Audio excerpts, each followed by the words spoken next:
మనం మన ధర్మాన్ని ఆచరించాలి. అయితే మీ అందరికి జడలేసుకోవడం వచ్చు కదా, ఎంతమంది వేసుకున్నారు చెప్పండి, వేలతో లెక్కేయచ్చు.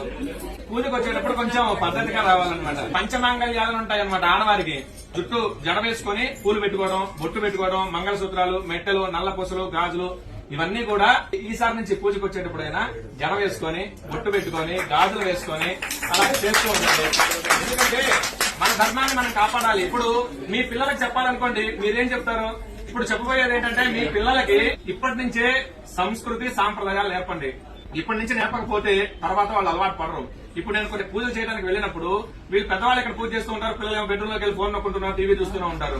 వాడి నుంచి పూజ దగ్గర కూర్చోమంటే కూర్చోడు. చిన్నప్పటి నుంచే ప్రయత్నపూర్వకంగా వాళ్ళతోటి స్తోత్రాలు గాని, శ్లోకాలు గాని, అసలు గుడి అంటే ఏంటి, పూజలు అంటే ఏంటి మనం తెలుసుకొని వాళ్ళకి తెలియజెప్పాలన్నమాట. అలా చేస్తే వాళ్ళు సంస్కారవంతులు అవుతారు. చదువు 30% ఉన్నా మిగతా 70% సంస్కారం ఉండాలి. ఆ సంస్కారం వల్లనే చివరి దశలో వాళ్ళు మనం చూసుకోగలిగేది అనమాట. వృద్ధాశ్రమాలు ఎందుకు ఉంటున్నాయంటే పిల్లల్లో అవగాహన లేక, పెద్దవాళ్ళు చెప్పక.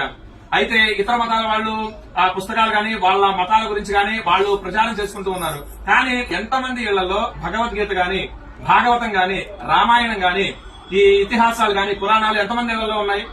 ఒక పుస్తకాలు ఎంతమంది రోజు కనీసం ఒక్క శ్లోకం చదువుతున్నారా? వెరీ గుడ్ అండి. తర్వాత భగవద్గీతకు సంబంధించి ఒక శ్లోకమైనా మీరు చదువుతున్నారా? పిల్లలకి నేర్పిస్తున్నారా? లేదు.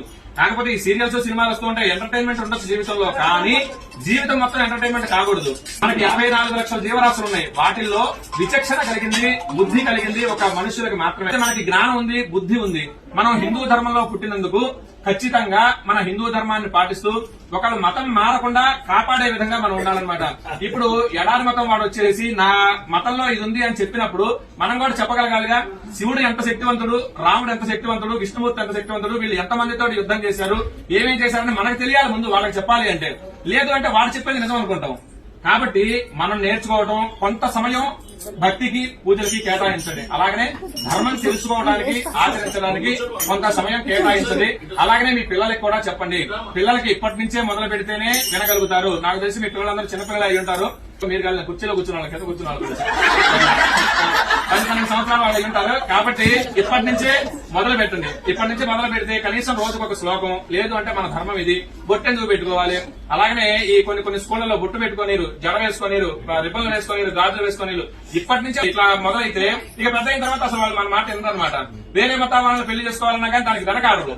మన ధర్మం గురించి, అలాగనే మన ఆచారాలు, సాంప్రదాయాల గురించి నాన్నలకి, అమ్మమ్మలకి తెలిసి ఉంటుంది. వాళ్ళ దగ్గర నుంచి ఇవన్నీ కూడా రావాలి. అవి కూడా పిల్లలకి అలాగనే నేర్పిస్తూ రండి. మీరు నేర్చుకోండి. రోజు కొంత సమయం దేవుడికి, అలాగనే మన ధర్మానికి కేటాయించండి.